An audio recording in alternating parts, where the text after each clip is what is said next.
कहानी मौलाना रोम और चिड़िया का सबक। एक दिन मौलाना रोम एक बाग में बैठे थे। वहां एक चिड़िया इनके करीब आकर बोली, ऐ बुजुर्ग इंसान, क्या तुम मुझे पकड़ सकते हो? मौलाना मुस्कुराए और बोले, क्यों नहीं, अगर तुम मेरे हाथ में आओ तो। चिड़िया ने कहा, अगर तुम मुझे पकड़ लो तो मैं तुम्हें 3 नसीहतें दूंगी। पहली नसीहत तुम्हारे हाथ में, दूसरी छत पर और तीसरी दरख्त की चोटी पर दूंगी।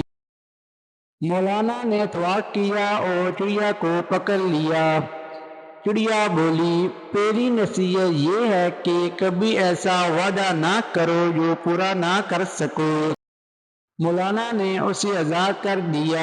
चिड़िया छत पर जाकर बोली, दूसरी नसीहत ये है कि जो चीज खो जाए उस पर अफसोस ना करो।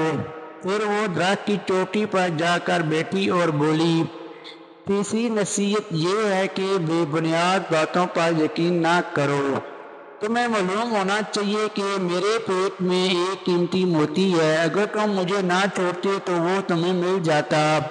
मौलाना रोम मुस्कुराए और बोले, तुम्हारी तीसरी नसीहत ने मुझे तुम्हारे झूठ का पता दे दिया। अगर तुम्हारे पेट में मोती होता तो तुम उड़ नहीं सकते।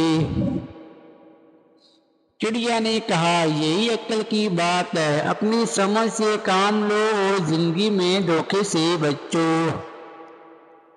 सबक। मौलाना रोम ने इस कहानी के जरिए ये सिखाया है कि अक्ल और समझ से काम लेना इंसान को धोखे और नुकसान से बचा